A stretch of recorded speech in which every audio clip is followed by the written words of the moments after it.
surrender, Dorothy. In the 1980s, the United States military went on a witch hunt. Are you a good witch or a bad witch? The Navy was hunting for Dorothy and her network of friends. You know, I'm a friend of Dorothy's. Long before friend of Dorothy meant sketchy supplements, it was a code for gay men. Of course, people do go both ways. And years before Don't Ask, Don't Tell, it was military policy to root them out. I'll get you, my pretty, and your little dog, too. But why were these seamen gaga for Gale? We just love The Wizard of Oz, don't you? And why did a children's movie from before World War II become so closely associated with gay culture? It's a cult movie to me. I'm a member of the cult. To the point that a century later, queer people are still holding space for it. I didn't know that was happening. The Wizard of Oz certainly spoke to me. As a kid, I couldn't wait for the annual broadcast of the film, even though one year it nearly killed me. And as an adult, when I moved to West Hollywood, I discovered a gay bar where the Monday night tradition was selecting one person to be the Wicked Witch from the musical Wicked and lifting them up while everyone around them sang Defying Gravity. The night I was chosen to be Elphaba, I felt like I'd found my home, and there was no place like it. So how did we get from a fairy tale written over 100 years ago to a triumphant anthem in a gay bar? 1936. Irving Thalberg was dead. Thalberg had run production at MGM since he co-founded the studio at the age of 24. MGM and all of Hollywood had come to depend on Irving Thalberg as a tastemaker. When movies were new, his pictures had helped define the genres that we have today. Comedies like A Night at the Opera, dramas like Mutiny on the Bounty, historical epics like Ben-Hur, action films like Tarzan. And now that he was dead, studios shut their doors in mourning. Well-wishers sent flowers by the truckload. The actor Wallace Beery got in a plane and tossed bouquets over Thalberg's funeral, nearly hitting his wife with a bunch of roses. Roses? Yeah, the roses. Why would you send me roses? Thalberg's death was seen as a disaster for the film industry. It was also a disaster for the gays. This is the end. The absolute end. Irving was straight, but he was a close friend to many queer actors, artists, drag performers. At a time when gay men often had to be closeted for the sake of their careers, that wasn't the case for Irving Thalberg. He hired gay actors for his films, like Ramon Navarro and Billy Haynes. I thought you were pansy. Well, I'm the wildest pansy you ever picked. He hired screenwriters like Edmund Goulding, who was notorious for wild bisexual orgies that were so energetic they occasionally landed participants in the hospital. They tore my legs off and they threw them over there. Then they took my chest out and they threw it over there. Well, that's you all over. Thalberg also gave big breaks to gay producers like David Lewis, the boyfriend of Frankenstein director James Whale. He encouraged filmmakers to watch queer films from Europe for inspiration, and include queer content in the movies they produced. You cannot die an old maid. I have no intention to, Chancellor. I shall die a bachelor. That had earned him some enemies. Censors hated Thalberg, considered his movies and actors indecent, pushed for tougher censorship rules. But Thalberg pushed back. He delayed implementation of what would become the production code for as long as he could.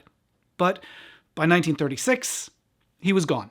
The production code was coming into effect, and it looked like it was going to be a lot harder for queer people to make a living in Hollywood, or for movies to share a knowing wink with queer audiences. Oh! Go right ahead, boys. Don't mind me. But for the time being, the people that Irving had hired were still working at MGM. And their films would go on to have an enormous impact on American culture, and specifically on gay culture, to this day. And the biggest impact of all would come from an unexpected source. It started with a film made across town at Disney. Now, don't tell me who you are. Let me guess. A lot of people thought nobody would go to a feature-length cartoon, but the first one, Snow White, was a hit. Who now is the fairest one of all? And that got the other studios scrambling for fairy tales of their own. Over at MGM, an executive named Mervyn LeRoy had been hired to replace Irving Thalberg, and Mervyn remembered a novel that he'd loved as a kid, The Wonderful Wizard of Oz. It had been published about 35 years earlier, in 1900, written by a window dresser turned author named L. Frank Baum. No relation. You probably know the story. A young girl from Kansas travels to Oz. She finds a pair of silver slippers. She meets a shape-shifting wizard who appears as a beautiful woman and a biblically accurate rhinoceros with 5 eyes. And after the girl aids in the killing of a giant spider, she returns home with some help from her new friends, the Flying Monkeys. The book had been a huge success. There were over a dozen sequels, and a massive stage version. Here's an ad boasting of a cast of over 100 people, mostly girls. And in the 19-teens, L. Frank Baum created a studio to bring Oz to the screen. Not like that with silent films. While the books are lush and imaginative, the films, well, they look a little cheap. They also mash a bunch of different Oz books together, and the titles don't do a great job of explaining what's going on unless you really know the books, so they're a roller coaster of sometimes inexplicable visions. They're magic beheadings, soup cannibals, a flirty Minecraft cat. This place has everything. His silent films were big flops that lost a ton of money. So given the reputation of past Oz films, MGM executives knew if they wanted to bring these books to life successfully, they were going to need an unprecedented creative vision, a gathering of artistic talent across countless disciplines, and boundless, opulent fantasy. In other words, they needed gays. Yes, Queen. Most of the production on Wizard of Oz was overseen by Arthur Freed. He was a former song and dance man whose prior claim to fame was writing Singin' in the Rain. I'm singing in the rain. Now, the other Singin' in the Rain. He'd moved into a producer role a few years earlier, and he started assembling the top creative talent at MGM and the film industry in general for a musical adaptation of the L. Frank Baum books. And although Arthur Freed was straight, the crew that he assembled was overwhelmingly queer. For example, there's Cedric Gibbons, aka Gibby. Not just an art director. Gibby was the art director of the 30s, 40s, and 50s.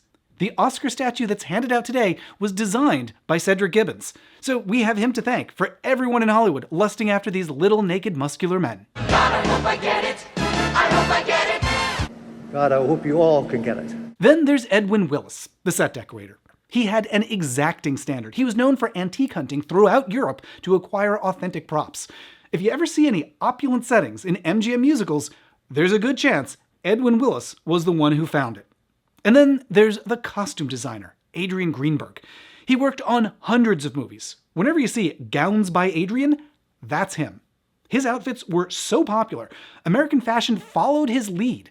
His dress for Joan Crawford and Mildred Pierce sparked the shoulder pad craze of the 1940s. I forgot my shoulder pads. Who gives a shit? And of all the queer contributions to the film, one of the biggest is from somebody who isn't even credited. Roger Edens.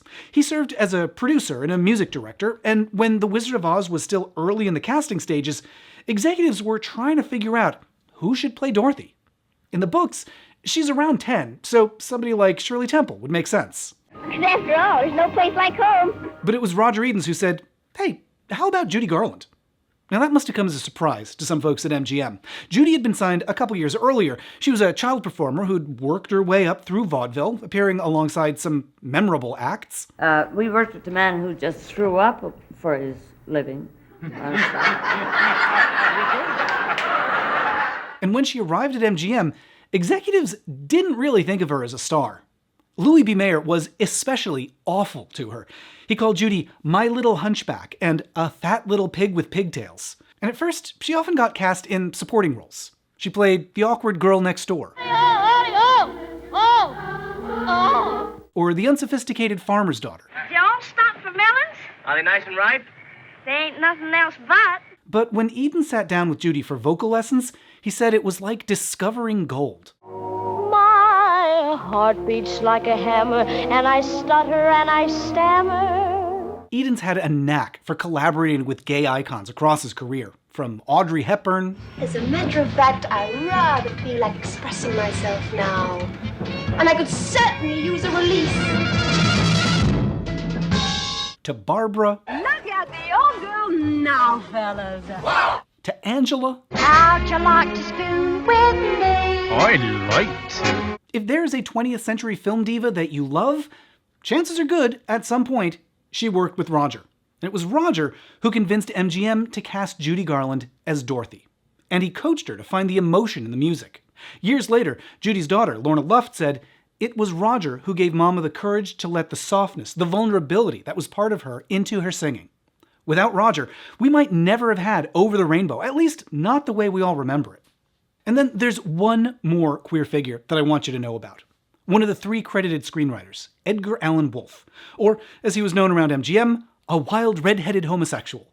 Wolfe and his writing partner Florence Ryerson were brought into work on a draft of the script.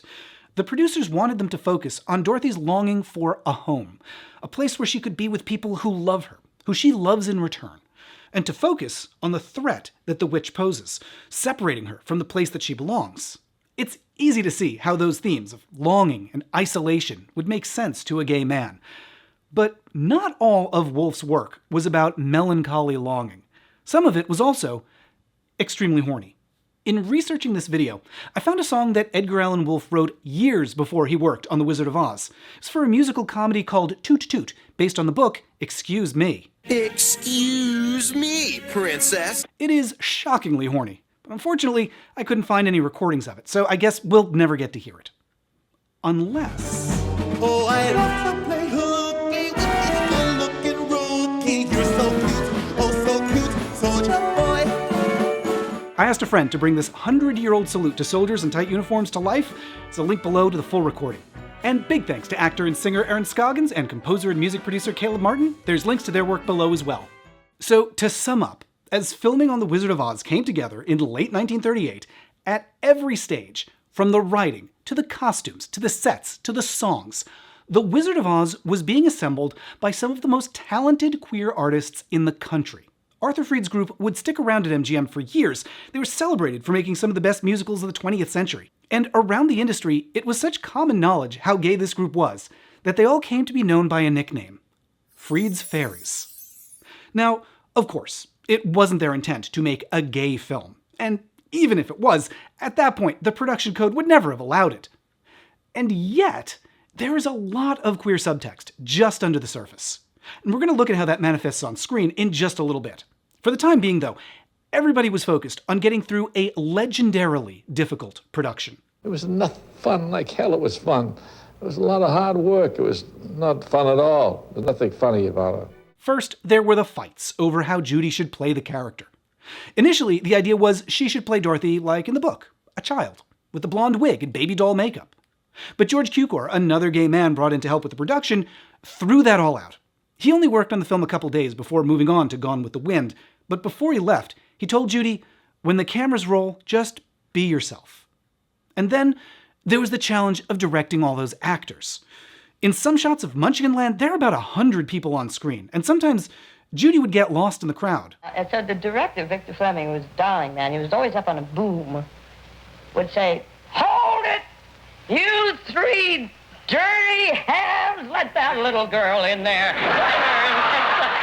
Now, to be fair, here's how her daughter Liza described that story. Our mother had an amazing sense of humor. So anything that she talked about would become an epic joke, almost. People believe a lot of the things that she has told, which in fact, we know are not true. But there's no doubt, this was a very tricky production for everybody.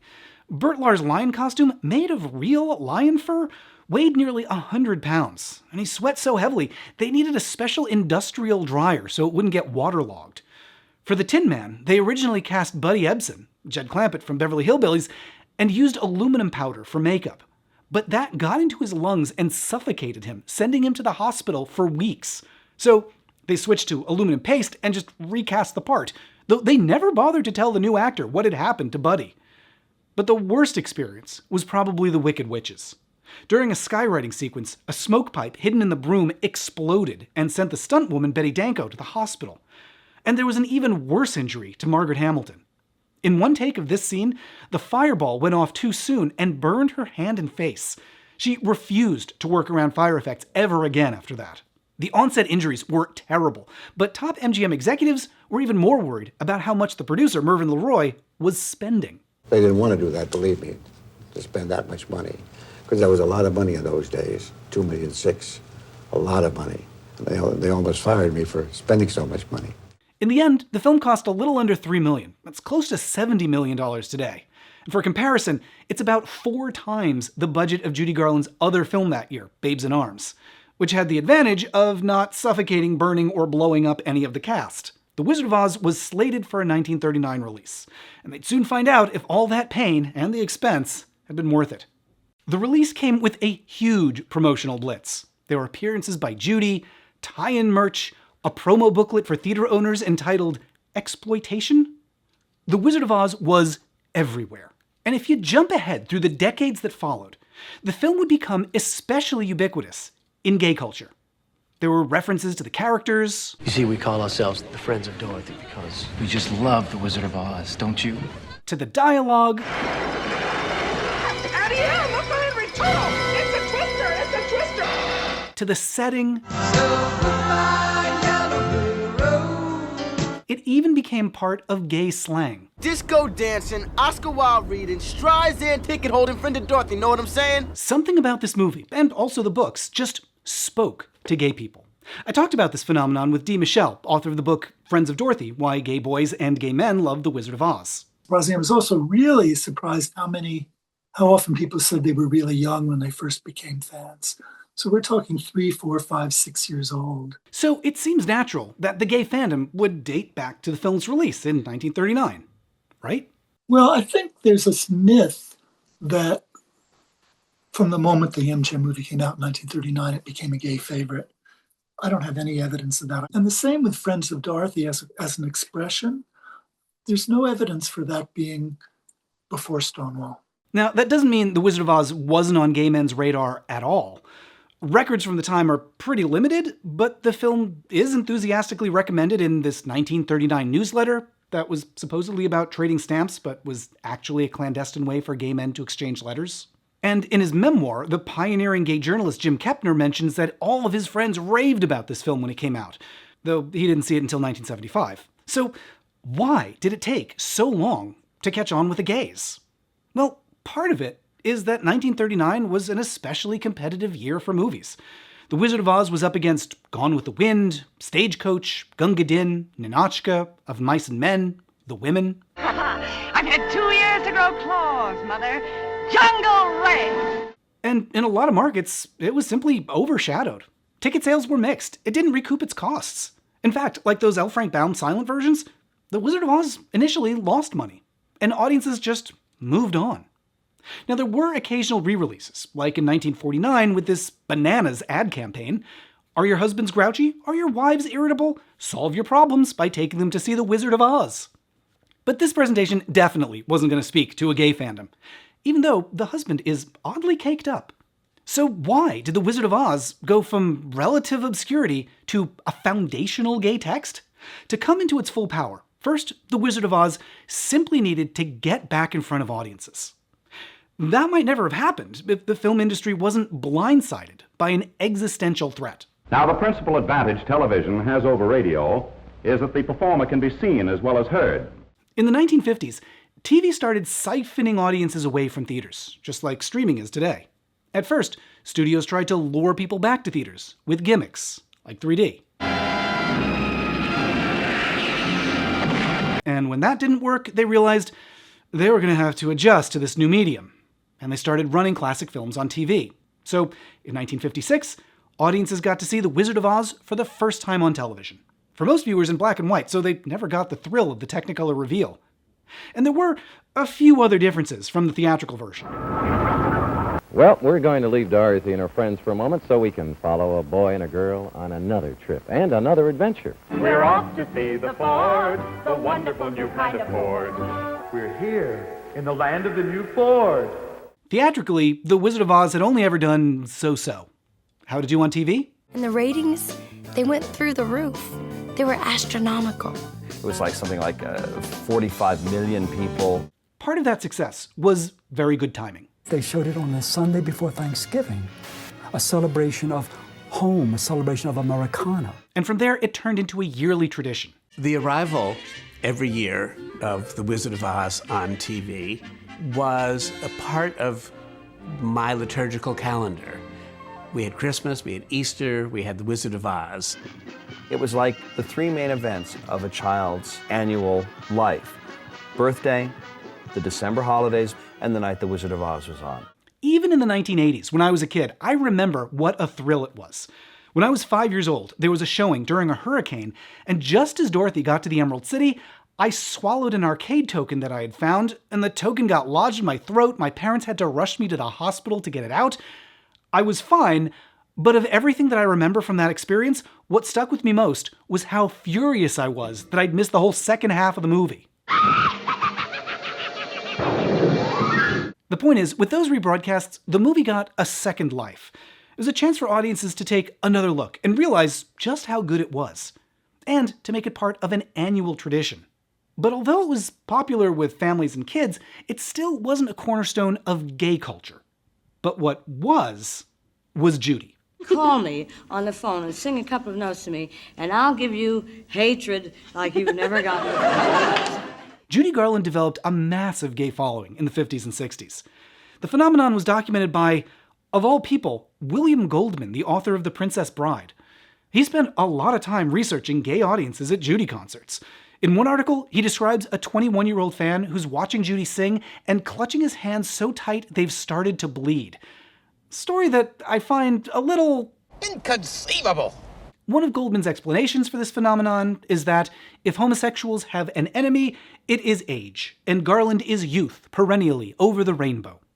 What he's probably talking about there is the widespread belief of the time that homosexuality was a sort of arrested development, refusing to grow up, like Peter Pan. But I think there's some much simpler reasons gay men loved Judy, like the fact that she loved them back. She was often seen at gay bars. She defended them in interviews. There's even a persistent story that Judy's funeral in June of 1969 is what caused the Stonewall riots. Although there's one or two Stonewall veterans say that that's true, but many more don't. There was hardly any mention of her in the press about the Stonewall riots. In any case, Judy's connection to queer culture is a huge topic that I'm working on a whole separate video about. Hit subscribe so you get a notification when it comes out. The gay fandom for Judy Garland was about more than just her music. It was also a piece of shared culture. If you share jokes or, patty cake games or kids things and adult stuff too, it binds you together with other people who share that information. And one reason fandoms like that could spread in the 60s and 70s? I think it spread and may have started when there was an out gay press and people communicated that way. Sure enough, the more openly gay media and gay events there are, the more you see references to The Wizard of Oz. For example, this newsletter, where organizer Harry Hay contrasts gay activism with the wizard's magic feats.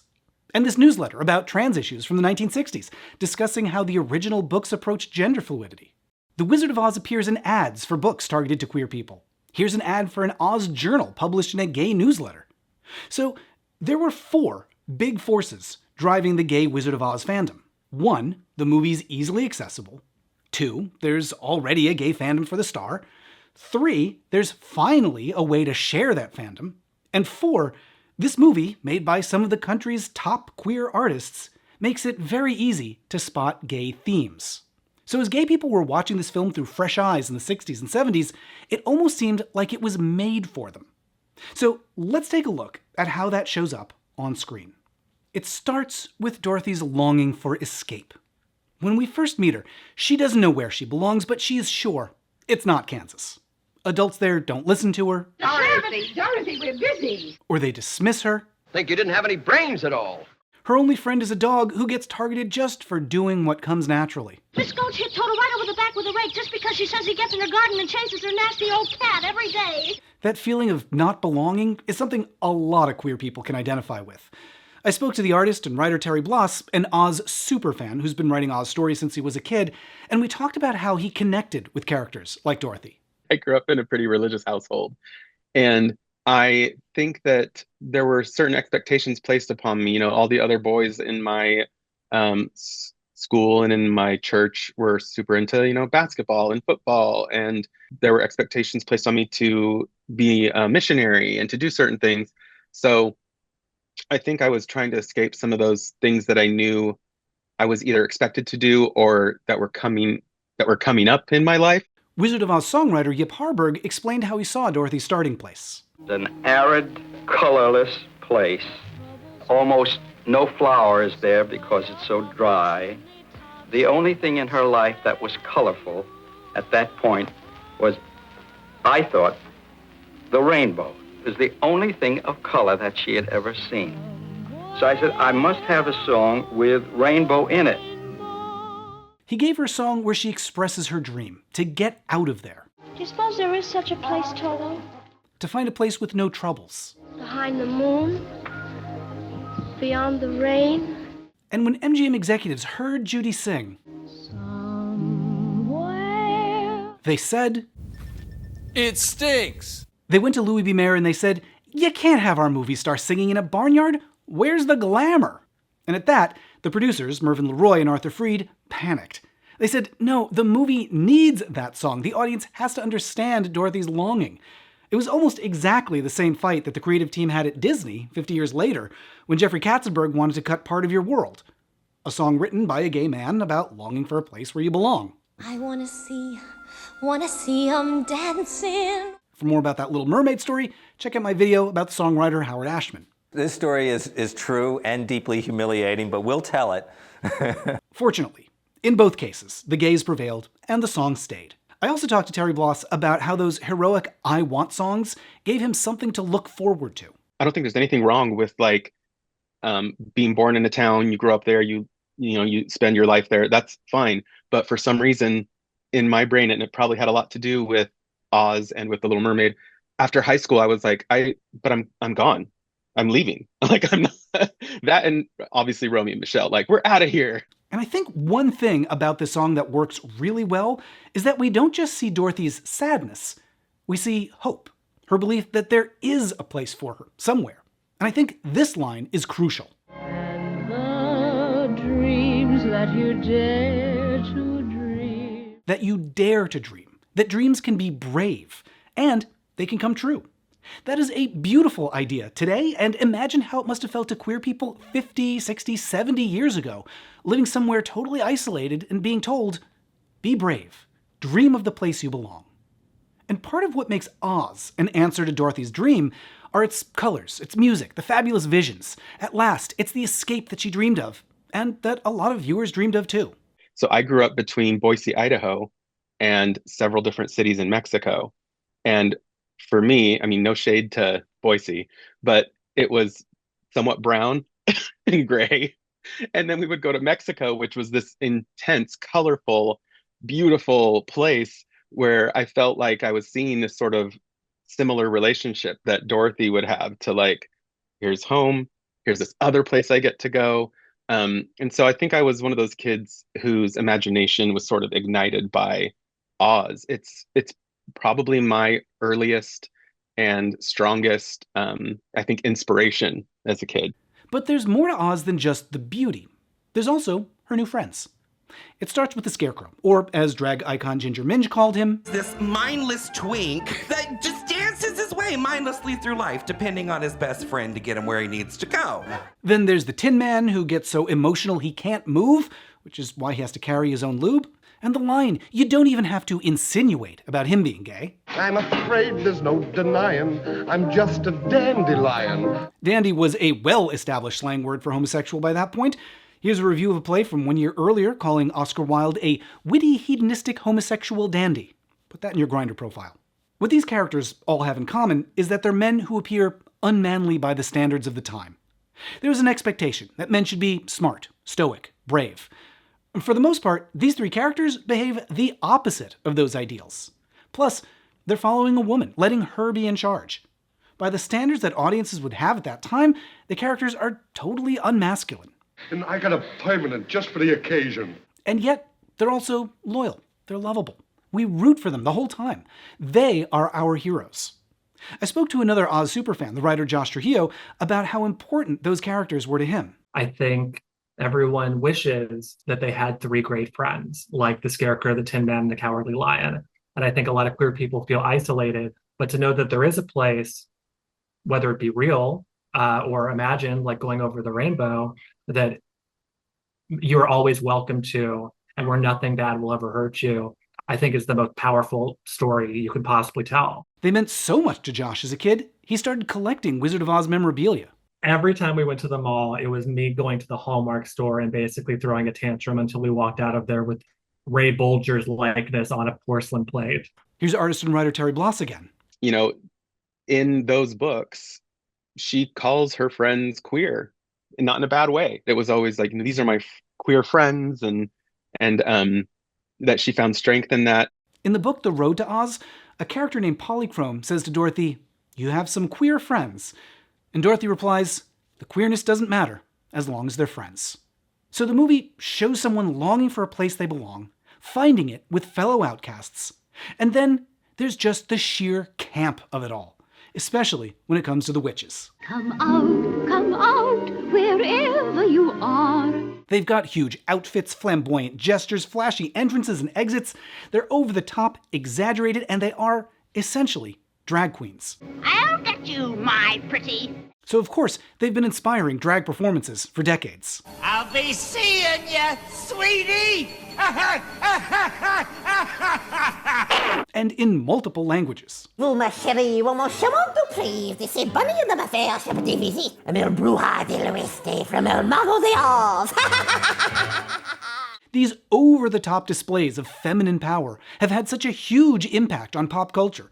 From this... I'm Glinda, the good witch of the north. To this... To even David Lynch. Don't turn away from love, sailor.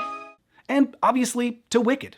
And don't worry, we're gonna get there. You stay out of this, Glinda. There is one more angle to the 39 film that I think invites queer people in. Our heroes started their journey thinking they were inadequate, that they needed fixing. To get him a heart. And him a brain. I'm sure he could give you some courage. But when they're tested by overwhelming odds, the Scarecrow is clever. I've got a plan how to get in there. The Tin Man's loving. Oh, I hate to think of her in there. The Lion's brave. All right. I'll go in there for Dorothy.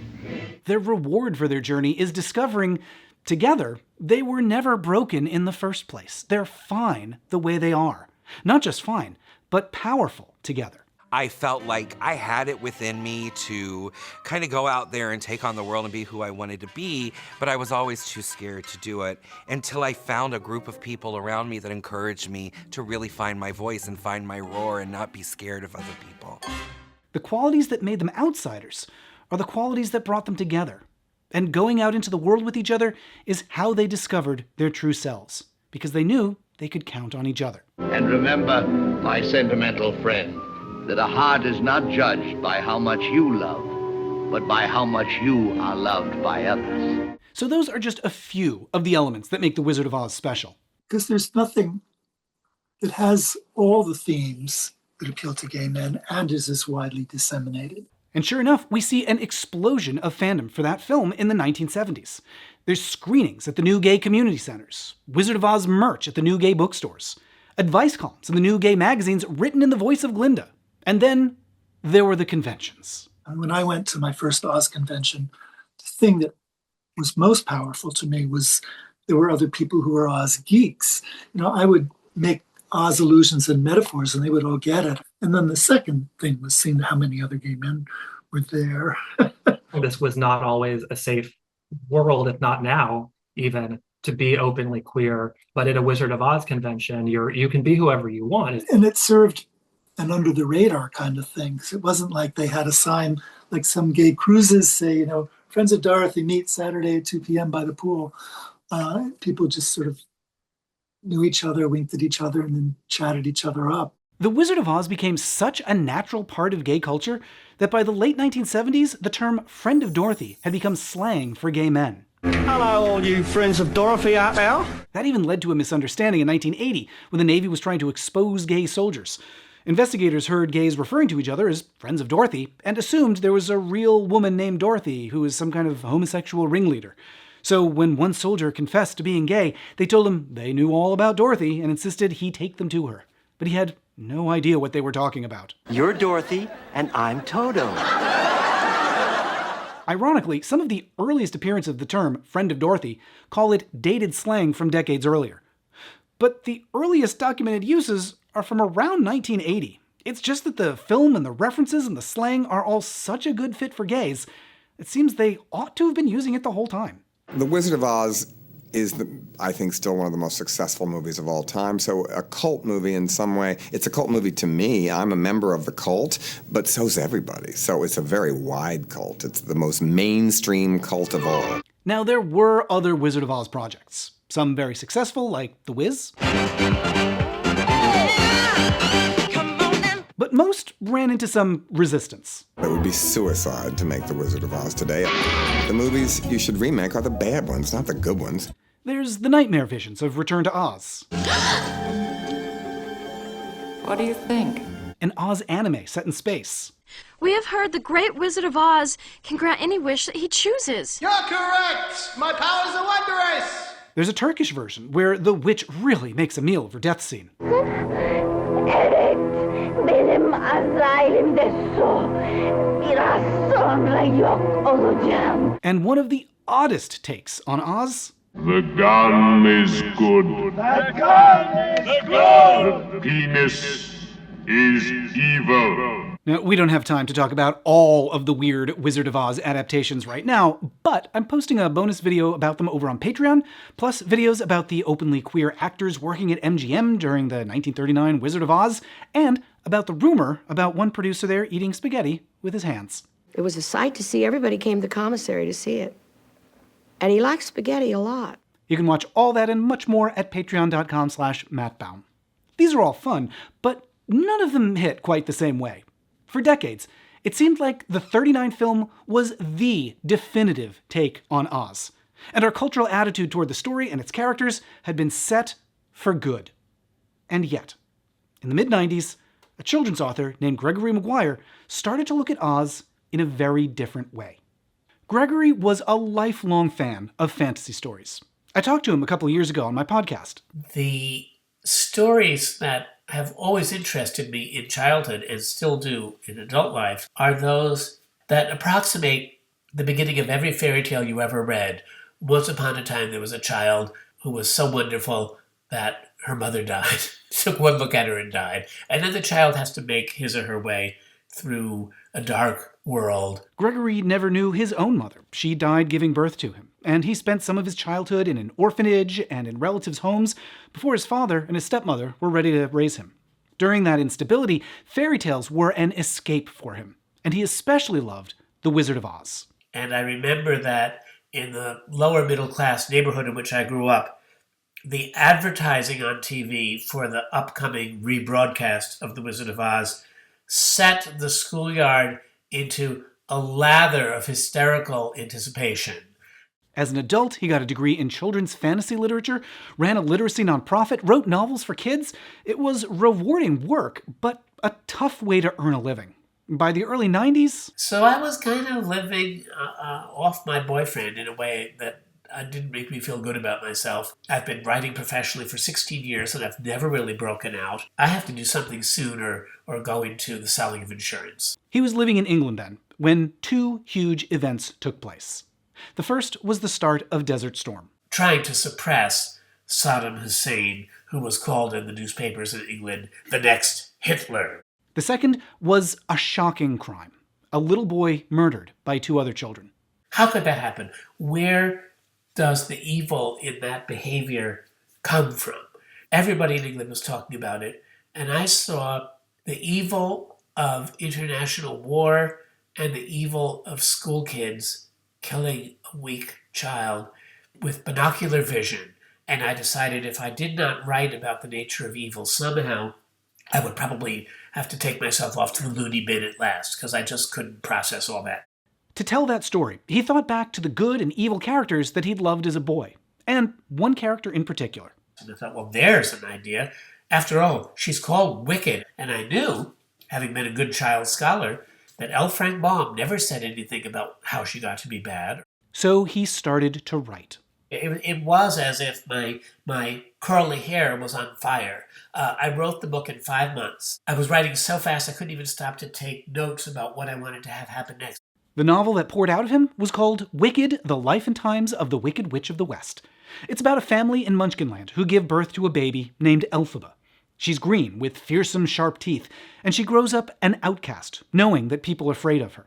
As a student at a magic school, she learns that the beloved wizard who rules Oz is really a fraud, that he's distracting the population by whipping up fear of talking animals, distracting people so he can consolidate his power. Elphaba joins a resistance movement, the wizard turns the people of Oz against her, convinces them that she's a villain, and throughout it all, Elphaba is determined to stand up for herself, to stop the wizard, and defend the oppressed animals of Oz. Instead of telling the story through Dorothy, Wicked is told from the witch's point of view. She's trying to help, to do good, to fight against a cruel tyrant oppressing his people. Now, Gregory knew that might not be what people expected, or even wanted, from an Oz story. But he told himself, this is what I want to do. This is what art is. You have to be brave. Don't think about what people are going to say. Just do the best you can. And if it doesn't work, it won't be because you didn't try. Sure enough, when Wicked was published, there were some tough reviews. The New York Times said it sounds like a joke, complained about his insistence on politicizing Oz, and they were annoyed about how the book spends pages and pages debating things like the nature of good and evil. I don't know what they expected from a book called Wicked, but at any rate, it seemed like maybe that was the end of the line for the book. Like with the 39 film, sales were okay, nothing special. Gregory was paid a modest amount for the first printing, and I thought, well, this is the most money I'm ever going to earn, but it's nice to earn a chunk of money at least once in my life instead of just pennies and hamburger money. But there were some favorable reviews, and through word of mouth, interest picked up, the opposite of how it often goes for a book, and a few months later, his publisher sent him a royalty check, a milestone that many books never sell enough copies to reach. I called my agent and I said, Bill, I got this check. I really like the look of it, but I'm afraid there's been a mistake. I think there's an extra zero on it. And he said, yeah, I thought so too. But I called the publisher, no, it's accurate. And at that point, we both kind of gulped and thought, oh my gosh, this is actually hitting. And then he got the news that Universal wanted to option the book for a film. Demi Moore wanted it, Whoopi Goldberg wanted it, Laurie Metcalf wanted it, Claire Danes wanted it. The book caught on especially well with gay fans. Gay magazines wrote glowing profiles of Gregory Maguire, gay book clubs invited him to come speak, and although the novel isn't explicitly gay, Gregory brought a gay perspective to the story. All her life, Elphaba is told that she is evil, a message Gregory grew up hearing about gay men. For years, he denied to himself that he was gay because he was frightened of what it meant. I wonder if I am a homosexual, as if, does that mean I have to kill myself and throw myself in the Hudson River? Maybe the path through the dark woods was going to be even harder and more tortured than I had imagined. In Wicked, a big chunk of Elphaba's life is spent in mourning, caring for loved ones and seeing them die too young. Gregory said that was an intentional reference to HIV. He said, I had been living with a man for 15 years or so. I knew that somebody would have to care for dying people, even in a magic land where troubles melt like lemon drops. Somebody has to wash the corpses and say the prayers. And over time, he saw that as painful as being on the outside could be, there were also advantages. I think a great many of the riches of my life have come to me by virtue of the fact that I was assigned a position on the margins. And as he came to embrace being gay, managing that path, surviving it, has given me something to write about and a sympathy, I hope, for other people who are on tortured paths without very much in the way of singing and dancing animals and little sprightly spirits floating around in the moonlight to help them on their way. We are all pretty much alone. His hope was that, in some way, Elphaba's determination could inspire people like him. And there's a reason that Elphaba came out of me. I often think she's stronger than I am. People say, who do you look for inspiration? If we can identify that we have managed a couple of times in our lives not to flinch, or to flinch and keep going, then something's gone right. That his message got through to readers was a thrill, and getting optioned for a film seemed unbelievable. But when he saw some of the early scripts from Universal, unbelievable didn't begin to cover it. The studio wanted to make it a raunchy, scatological comedy full of pratfalls. Gregory was mortified. But he and his partner had recently become fathers, and he said, I had children to feed, so I was like, I'll just put a paper bag over my head. The movie adaptation lingered in development hell for years. But then he got a call from a producer who was thinking about a different approach. A musical. Being a gay man, I was thinking Broadway! Among the book's many fans was Stephen Schwartz, the queer man who'd written Pippin, Godspell, music for Pocahontas and Prince of Egypt. He was looking for projects to work on with the writer Winnie Holtzman. She'd created My So-Called Life, one of the greatest teen dramas ever made.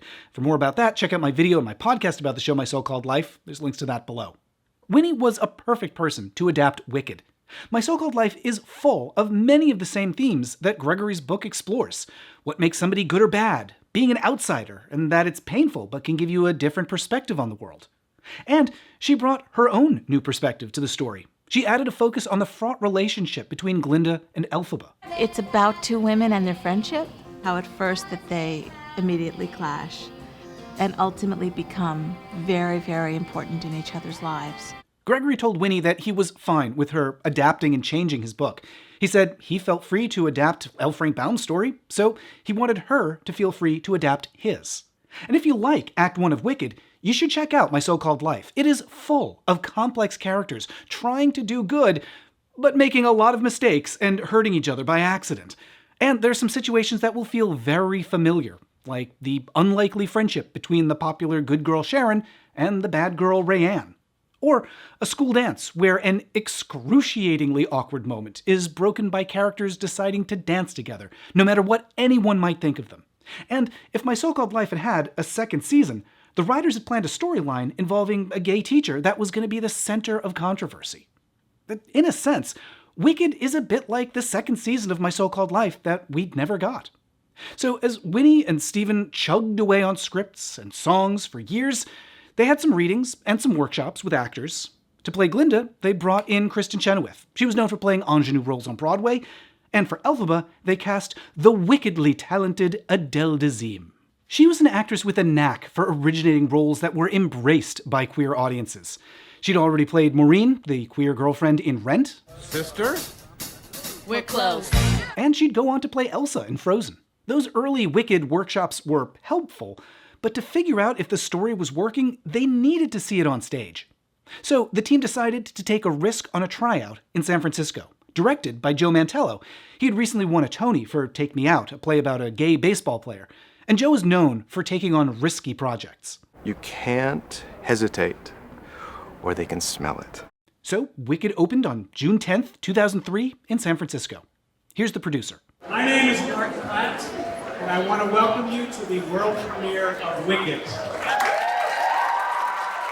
Tonight is our first preview, which means our first audience, basically. The audience was thrilled. Listen to this reaction to the opening line. It's good to see me, isn't it? Yes! And when reviews came in, one local paper wrote that it serves up one bland ballad after another. It was rough.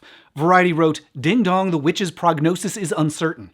And unfortunately, those reviews were right. I went to see that preview in San Francisco, and I can confirm it wasn't great. There were parts that were kind of a slog, and there was one huge problem. I think the major thing that we discovered in San Francisco was that we had not really yet solved and delivered the character of Elphaba, our main character. In the San Francisco version, it was kind of hard to root for Elphaba. Her decision to fight the wizard didn't really make sense. She just seemed bitter. The whole point was to tell the story from the perspective of the outsider who was misunderstood. The hardest thing with Elphaba was that we want everyone to love her, and she comes out so we can sort of break the stereotype of what they've grown up believing about the Wicked Witch of the West. They needed to fix the story, but there wasn't a lot of time. Investors wanted them to open on Broadway that fall. Other Broadway producers questioned whether that was even possible. The stakes are high here. You know, you put an enormous amount of time, money, effort on the line, and in one night, a handful of people passed judgment. Even the cast wasn't sure they wanted to risk it. San Francisco audiences are delightful. Let's just stay here. Let's just not even go to New York. Adding to the risk, they would be up against some stiff competition. A lot of shows with queer content or connections were opening that same season. There was Caroline or Change by Tony Kushner. He's the legendary author of Angels in America. There was Avenue Q with puppets singing about being gay. If you were gay, that'd be okay. There was Taboo from Boy George and Rosie O'Donnell, which had lots of star power. Critics were skeptical that audiences would give Wicked any attention. One of the big shows coming in this season is Wicked. This is a musical by Stephen Schwartz. I assume you all know Pippin and Godspell. Do you like that stuff, Pippin? I mean, I saw it in San Francisco. It has a lot of problems. Wicked opened on October of 2003 with big changes from San Francisco. Stephen Schwartz had replaced an entire song, And throughout the show, Winnie had layered in a ton of changes to Elphaba. She made it clear what Elphaba's reacting to, that the wizard is attacking a vulnerable animal minority to solidify his power, and that Elphaba's trying to protect them and stand up for what's right. But still, the team was scared. I don't go to opening night. I'm too hysterical. But the critics did go to opening night, and their response? A lumbering bore, I think you're calling it? Probably. That sounds familiar. And I liked it. It's lumbering and boring and awful and overproduced and hard to follow. It has a lot of problems. But Wicked had its fans. From the beginning, there was strong repeat business. And like with Maguire's book, word of mouth began to spread. I'm not going to spread for no roses. Ticket sales often taper off during the harsh winter months, but with Wicked, we built the advance every single week during the winter, which is, unheard of. People seem to be embracing the show in a way that the numbers just keep climbing. Critics were baffled. It has a lot of problems. And muddled and messy. And it's making $1 million a week, so that shows you our influence. But the creative team saw how their show was speaking to a certain group of fans who needed a show like this. This is a musical where the lead girl basically says, I'm going to defy gravity, I'm going to do the right thing and be who I am. And the girl who is the beautiful, popular girl learns from the green girl that that's what she needs to do too. And that notion has really tapped into young girls, and I think they relate. Wicked spoke to people who felt like they just didn't belong.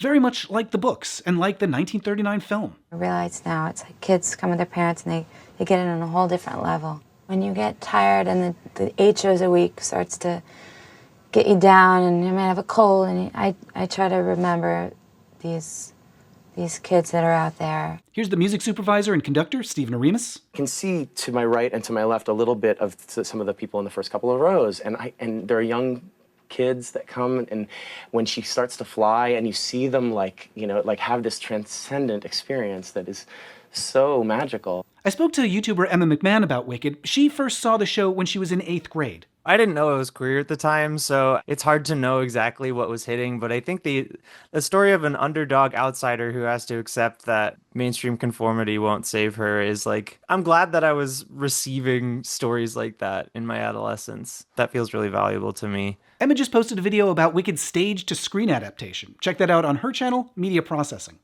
One of the songs that spoke most powerfully to queer audiences in Wicked was the big Act 1 finale, Defying Gravity.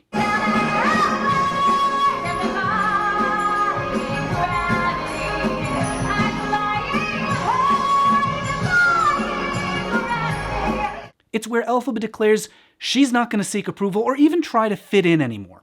She's going to defy the world. She's going to stand up for herself. Oh, well, actually, you saw Defying Gravity on videos in gay bars. Idina Menzel and Kristen Chenoweth, both the original stars of the Broadway version, have talked about their gay fans. And Elphaba, especially, the idea of her being green and being an outsider is something that people identify with. It's similar to another anthem that Idina Menzel would sing a couple years later.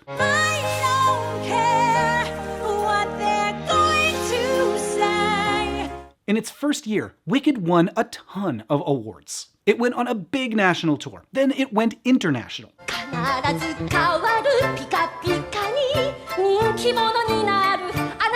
And in 2007, Wicked played an important role in protecting gay marriage in Massachusetts. Organizers there had won marriage equality a couple years earlier, but anti-gay groups were pushing a bill that would reverse that, take marriage away. Both sides were lobbying lawmakers as hard as they could, but neither side could get through to some of them. One of the undecided lawmakers was a state rep named Angelo Pupolo, who was known to be a big fan of Wicked. Gregory Maguire, who had lived in Massachusetts for years, wrote him a letter. It read in part, "You can tell from Wicked the play that my heart is very much with the underdog. The green-skinned Elphaba, passionate and devoted to the abused citizens of Oz, is a victim herself of snap judgments and slurs and prejudices." Gregory's letter went on to describe his family, his kids, and he explained why equality was so important to them. "We don't want them to feel any more of what Elphaba has felt than they possibly have to." And when it was time for Massachusetts lawmakers to vote in June of 2007, Pupolo voted against the bill and marriage was saved. So that gives you a sense of how powerful a show like Wicked could be. But, of course, not everyone loves musical theater, and as a stage show, it could still only reach so many people. It could have a much bigger impact as a big blockbuster, which is exactly what we have now. 2 of them, in fact. It took over 20 years to bring Wicked to the screen. And as a film, the story can speak to gay audiences in a way that no version of Oz could before. Like with the 39 film, the Wicked films have a ton of queer crew. Where The Wizard of Oz had Adrian designing costumes, Wicked has Paul Tazewell. Wizard of Oz had Cedric Gibbons as set decorator, Wicked has Lee Sandales. Wizard of Oz had Roger Edens working on the music. Wicked has composer Stephen Schwartz and musical director Stephen Aremus. It's hard to put your finger on or prove, but like, you can feel when something was made by queer people a lot of the time. Something about the queer magic seeps into the art. Plus, there's a super queer cast. In supporting roles like Bowen Yang, Bronwyn James, Marissa Bode, Coleman Domingo, and in major roles like Jonathan Bailey, Cynthia Erivo. I think like Cynthia Erivo, just the way that she is so deeply herself and like she's so embodied and she's so passionate and so unabashedly passionate. I find that really meaningful to see this person not apologizing for her existence. And she's like, yeah, no, I know I'm amazing at singing. And now a lot of people have observed that the Wicked films make it very easy to read the Glinda and Elphaba relationship as romantic. They start as enemies. They grow closer. And closer. You're beautiful. Until they are the most important people in each other's lives. They can see each other like no one else can. And even in part 2, when their feelings toward each other get a lot more complicated, at the root, their love for each other always remains. And that's not just fans reading into it. The actors themselves have said, you know, whether it's romantic or platonic or, you know, maybe Glinda might be a little in the closet. But if there were a time, maybe, you know, you never know. Yeah, you never know. Give it a little more time. Yeah. And then there's Fiyero, who's simply chaotic and bisexual, end of story. Of course, people do go both ways. Now, there are moments in Wicked when Elphaba seems similar to Dorothy. Both of them have like this I don't belong and I want to know where I belong kind of arc. And I think that really connects with queer people as well. She sings, "This weird quirk I've tried to suppress or hide." She dreams of finding a place where she belongs. 'Cause once you're with the wizard, no one thinks you're strange. But you can also see a big difference between Elphaba and Dorothy when you look at their respective gay anthems. For Dorothy, it's Over the Rainbow, a song of melancholy longing, dreaming that someday, somehow, things might get better. But for Elphaba, it's Defying Gravity. She sings, "I'm through with playing by the rules of someone else's game." This isn't her dreaming, it's her declaring who she is and what she's going to do. I'm through accepting limits because someone says they're so. She's setting aside her need to fit in. If I'm flying solo, at least I'm flying free. And she's done compromising who she is for other people. Too long I've been afraid of losing love I guess I've lost. Well, if that's love, it comes at much too high a cost. That line is especially powerful. It's about conditional love, deciding to reject love if it comes from a parental figure who only offers their love on the condition that you conform to what they want you to be or do.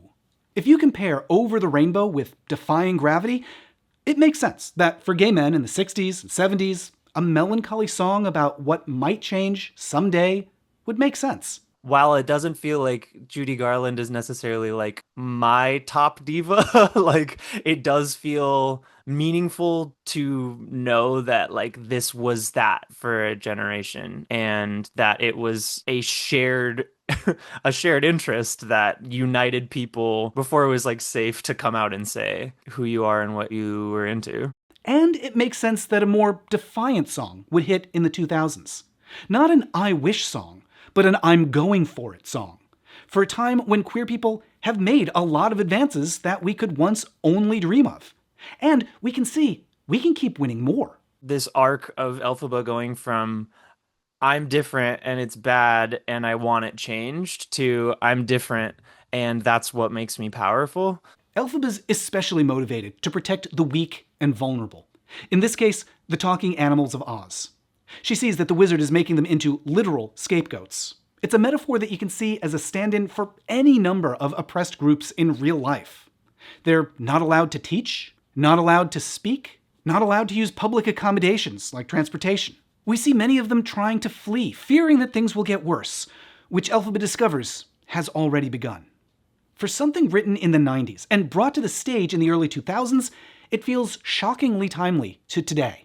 The moment in the musical where where Dr. Dillerman turns the blackboard around and it says animals should be seen, not heard, and it just like in blood red text or in red paint, that really shook me when I saw it in the theaters like 3 weeks after Trump being elected. I was like, oh my God.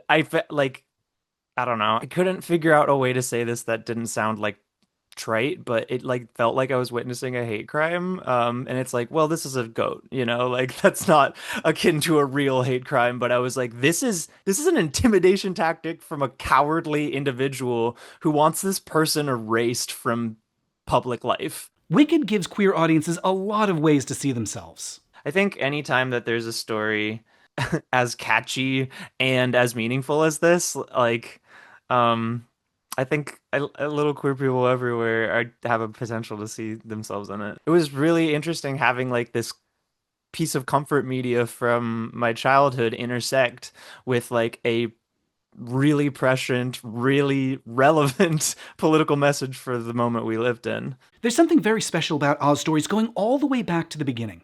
L. Frank Baum created a world that's been able to inspire people for over a century. I think it's endured because of people's dreams and because of the possibilities and because that there may be some place over the rainbow. It's a world that specifically welcomed queer people into it. No one in the story of The Wonderful Wizard of Oz is without value. We are not told this often enough, and it is one of the blessings of that story and one of the reasons we return to it. A world where we can see ourselves and where we can tell our own stories. It's not just something that, people like and are inspired by. It's something that has generated more art and more stories and more media. And so I think that's another fun part of Oz. Not every, story or fantasy world, I think, does that, but this one does. A place to create stories and experiences that we can share with each other. My own home, it becomes a Wizard of Oz convention every so often. The music starts playing, the singing starts to come out. It's like I'm that 4-year-old little gay kid singing to my grandma all over again, except now I'm singing to my dog. And by sharing it, create vast connections with each other. Because we don't have gay culture passed down for the most part in our family, the way other people do in other cultures, thinking about being part of a gay community that has lasted since before Stonewall is very reassuring and empowering. It makes you feel part of something larger than yourself. Somebody's life maybe is slightly improved because we've been here first and we've tried to clear the path in this dark woods. We've tried to plant a few lights along the way for those who will have a hard time, leave them some hope, leave them a conversational voice as they tuck themselves into bed and pick up a book and learn once again that they are not alone. Now there's lots more to say about Wicked and The Wizard of Oz. There's rumors that the actresses who played Glinda and the Wicked Witch in 1939 were queer. There's more about the very weird adaptations of the books, from anime to Nintendo games to Sean Connery in this outfit. And there's more to say about the gay subtext of films produced at MGM before the production code took effect. I'm posting bonus videos with all that and much more at patreon.com/mattbaum. Huge thanks to everybody who chatted with me for this video. Josh Trujillo, Terry Bloss, Dee Michelle, Emma McMahon. You can find links to all of their work below. And thanks to Gregory Maguire for giving me permission to use excerpts from our conversation several years ago. Also, big thanks to Emma for the edit on this video. Check out her video about Wicked's stage-to-screen adaptation. That's on her channel, Media Processing. Thanks to actor-singer Aaron Scoggins and composer and music producer Caleb Martin for recording You're So Cute, Soldier Boy. There's links to their work below. Now, if you'll excuse me, if I don't move quickly, I'm gonna miss my balloon. Heavy shot, here I come.